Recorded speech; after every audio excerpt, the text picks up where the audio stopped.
Hallo zusammen, in diesem Video möchte ich euch ein paar Tipps zur Apple Watch im Allgemeinen bzw. zur Apple Watch Ultra im Speziellen zeigen. Es gibt vielleicht ein paar Sachen, die du schon kennst, aber vielleicht gibt es ein paar Sachen, die du auch nicht kennst. Wir werden es jetzt zusammen herausfinden und wir legen auch schon direkt los. Die Apple Watch Ultra erhält neben dem größeren Design auch einen Action-Button. Das sehen wir hier, der ist auf der linken Seite, wenn ihr die Uhr auf der linken Seite tragt. Und dieser Button ist für Apple-Verhältnisse doch wirklich sehr frei programmierbar. Ihr könnt dafür in die Einstellung hineingehen und dann gibt es hier den Punkt Aktionstaste. Das wählen wir entsprechend mal aus. Ich habe jetzt zum Beispiel ein Training ausgewählt. Damit starte ich das Training und als zweiten Knopf bzw. das zweite Mal drücken habe ich hier einen präzisen Start ausgewählt. Ihr habt die Möglichkeit hier bei den Trainingseinstellungen das Ganze so einzustellen, dass es einen präziser Start gibt. Das heißt also, es wird nicht mehr von 3, 2, 1 heruntergezählt. Ihr könnt selber einfach starten. Das ist aber nicht, was ich zeigen möchte. Wir haben hier dann, wie gesagt, auch noch die Möglichkeiten Stoppuhr, Wegpunkte, Backtrack, Tauchen und eine Taschenlampe zu hinterlegen. Ihr habt aber auch die Möglichkeit, Kurzbefehle zu hinterlegen. Ja, wenn ihr zum Beispiel sagt, ich möchte Musik starten, dann könnt ihr, wie gesagt, die Kurzbefehle nutzen. Wie das funktioniert, das schauen wir uns einfach mal kurz auf dem iPhone nach. Um einen Kurzbefehl auf die Apple Watch zu bringen, geht ihr einfach hier auf das Plus. Da müsst ihr einfach dann ja entsprechend das Kurzbefehl einrichten. Ich möchte zum Beispiel sagen, ich möchte eine App öffnen. Dann drückt ihr auf das Wort App und dann könnt ihr zum Beispiel jetzt hier Spotify suchen. Das wählt ihr entsprechend aus und dann sagt ihr einfach fertig. Dann ist hier schon mal der Kurzbefehl angelegt. Jetzt seht ihr aber die App noch nicht auf der Apple Watch. Dafür müsst ihr einfach nochmal auf die 3 Punkte gehen, hier länger draufdrücken und dann gehen wir einfach nochmal auf Details und wählen hier entsprechend auf Apple Watch zeigen aus und dann wird der ganze Kurzbefehl entsprechend auf die Apple Watch übertragen. Wenn wir bei der Action-Taste nun nochmal auf die Aktion gehen, sehen wir jetzt auch, was wir gerade eben noch nicht gesehen haben. Die Kurzbefehle werden jetzt hier angezeigt und dann könnt ihr das entsprechend auswählen. Und dann sagen wir einfach App öffnen, das ist der Kurzbefehl, den wir jetzt hinterlegt haben. Das heißt, wenn ihr jetzt mehrere Kurzbefehle habt, würden die jetzt auch alle hier angezeigt werden. Dann gehen wir jetzt zurück. Wenn wir jetzt dann rausgehen ins Menü und den Action-Button drücken, sehen wir jetzt auch gleich hier, der Kurzbefehl App öffnen wird hier ausgeführt und schon sind wir direkt in Spotify.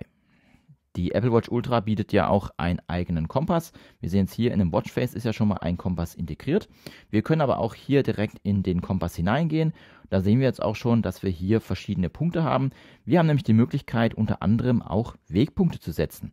Ihr könnt einfach an dem Standort, wo ihr seid, entsprechend hier einen Wegpunkt auswählen. Den könnt ihr eigens beschriften. Ihr könnt einen eigenen Icon auswählen, beziehungsweise auch eine Farbe. Und so wisst ihr dann immer, wo euer Wegpunkt ist und könnt euch entsprechend zum Wegpunkt navigieren. Wenn ihr dann am Wegpunkt angekommen seid, bekommt ihr dann entsprechend auch ein Signal, dass ihr es dann erreicht habt. Die Apple Watch Ultra bietet auch die sogenannte Backtrack-Funktion. Die ist ganz einfach zu aktivieren. Ihr drückt einfach hier auf die rechte Schuhe, also das ist im Kompass entsprechend ausgewählt und ihr könnt euch dann, wenn ihr möchtet, dann euch auch wieder gegebenenfalls zurücknavigieren, beziehungsweise euch dann ja hier die Schritte zurückverfolgen. Die Apple Watch Ultra hat jetzt auch eine Funktion für die Nacht. Ihr habt jetzt hier mit dem neuen Kompass Watchface auch die Möglichkeit, wenn ihr jetzt an der Krone nach oben dreht, dass das Ganze entsprechend hier in den sogenannten Nachtmodus gestellt wird. Wir sehen hier, wir haben jetzt nur noch eine rote Anzeige und alles, was farblich war, ist entsprechend jetzt hier angepasst für die Nacht bzw. optimiert. Wenn ihr das Ganze wieder zurückstellen wollt, geht ihr einfach wieder zurück, dreht bitte die Rote nach unten und dann habt ihr wieder euer klassisches Watchface. Ebenfalls, was wir neu als Watchface erhalten haben, ist Chronograph Pro. Wir sehen jetzt hier, ich habe das Ganze hier für 60 Sekunden eingerichtet. Was ist das Besondere an diesem Watchface? Wir haben hier die Möglichkeit, direkt, wenn wir hier auf die Uhren gehen, eine Stoppuhr auszuführen. Wir bekommen dann einmal hier den Button rechts angezeigt. Wir sehen hier, der rote Zeiger, der läuft gerade runter. Dann habt ihr die normale Zeit. Wir können aber auch noch einen zweiten Rundenzeiger laufen lassen. Da gehen wir jetzt einfach hier auf die Taste, auf die weiße. Dann sehen wir hier einen blauen Zeiger, der entsprechend die Runden anzeigt. Und immer wenn wir dann diese Taste drücken, sehen wir hier, dass entsprechend hier die Runde neu gestartet wird. Was wir ebenfalls mit der Apple Watch Ultra bzw. mit der Apple Watch einstellen können, sind spezielle Watchfaces für den Fokus. Da müsst ihr einfach hier in den Fokus hineingehen und dann sehen wir hier schon mal eine Übersicht. Wir haben jetzt zum Beispiel hier nicht stören, arbeiten, schlafen, Zeit für mich. Hier können wir zum Beispiel einen neuen Fokus einführen. Wir sagen jetzt zum Beispiel einfach lesen, wähle ich jetzt einfach mal aus. Dann können wir hier auch schon entsprechend den Fokus anpassen. Wir sehen hier die Person, die Apps, die wir zulassen können, aber auch hier unten dann entsprechend die Watchfaces. Da gehen wir jetzt einfach mal auf Wählen.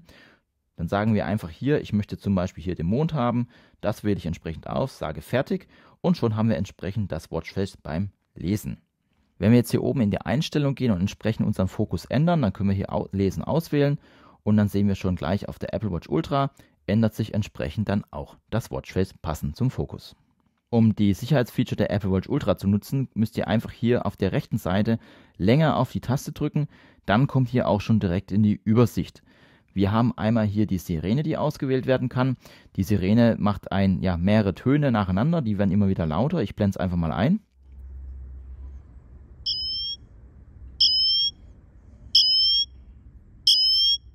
Und hier könnt ihr euch entsprechend auf euch aufmerksam machen. Ihr könnt auch hier nochmal direkt den Kompass Backtrack nutzen, was wir gerade schon gesehen haben, aber auch entsprechend hier den Notruf auslösen. Und wenn ihr den Notruf auslöst, dann wird einmal dann angerufen bzw. bei der Notrufzentrale angerufen und eure Notfallkontakte erhalten entsprechend auch eine Meldung, dass ihr ein Problem habt. Ihr habt aber auch die Möglichkeit, bei Apple Health einen sogenannten Notfallpass auszufüllen. Dafür müsst ihr einfach in die Apple Health App hinein und entsprechend da eure Daten hinterlegen. Der Notfallpass wird auch entsprechend dann angezeigt, wenn ihr den SOS-Notruf auslöst. Was zeigt der Notfallpass?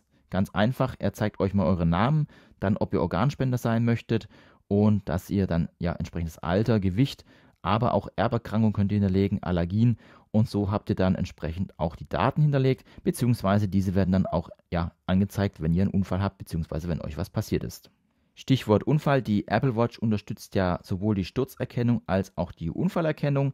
Hier müsst ihr einfach hier unter Notruf bzw. SOS gehen und hier könnt ihr auch entsprechend einstellen, ob ihr nach einem schweren Unfall anrufen möchtet, beziehungsweise auch die Sturzerkennung sowohl für immer eingeschaltet, wenn ihr zum Beispiel auch Probleme habt. Es gibt ja Menschen, die einfach stürzen, weil ihnen zum Beispiel eine entsprechende Krankheit haben.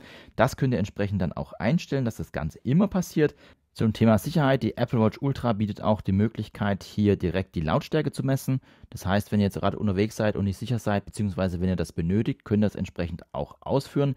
Dafür gibt es hier die Lautstärken-App, das ist das Ganze hier mit dem Ohr. Da gehen wir einfach drauf und wir sehen jetzt hier, wir haben jetzt hier etwa 70 Dezibel. Ich rede ein bisschen laut. Also hier könnt ihr dann entsprechend das Ganze testen. Und wenn das Ganze zu laut ist, bekommt ihr auch direkt eine Meldung, beziehungsweise das Ganze wird dann auch mit Gelb signalisiert. Mit der Apple Watch Ultra haben wir auch einen neuen Energiemodus bekommen. Generell, wenn wir jetzt hochswipen und hier auf die Batterie klicken, dann kommen wir hier auch direkt in den Sparmodus und dann können wir den Sparmodus entsprechend ausführen. Dies führt dazu, dass die Herzfrequenzmessung im Hintergrund nicht mehr stattfindet, beziehungsweise Mitteilungen verzögert angezeigt werden. Auch die Blutsauerstoffmessung wird hier entsprechend beeinträchtigt. Wir haben aber auch die Möglichkeit, das Ganze mit den Aktivitäten zu machen, beziehungsweise hier auch im Energiesparmodus zu laufen, wenn ihr sagt, okay, ich mache jetzt mal einen längeren Lauf als 12 Stunden, weil die Apple Watch Ultra schafft mit voller Leistung, beziehungsweise im Always-On-Display etwa 12 Stunden Laufzeit, beziehungsweise Aktivitätszeit. Da gehen wir jetzt einfach mal auf Einstellung und dann habt ihr die Möglichkeit unter Training das Ganze auszuwählen. Und dann sehen wir hier schon, es gibt einmal den Stromsparmodus, dass generell das Training im Stromsparmodus stattfindet. Das möchte ich jetzt nicht. Hier werden dann die Herzfrequenzdaten nur sporadisch gemessen, beziehungsweise auch die GPS-Daten. Dann bekommen wir jetzt auch beim Workout entsprechend die Warnung angezeigt, dass das Ganze hier im Energiesparmodus läuft. Dann sagen wir ja, fortfahren.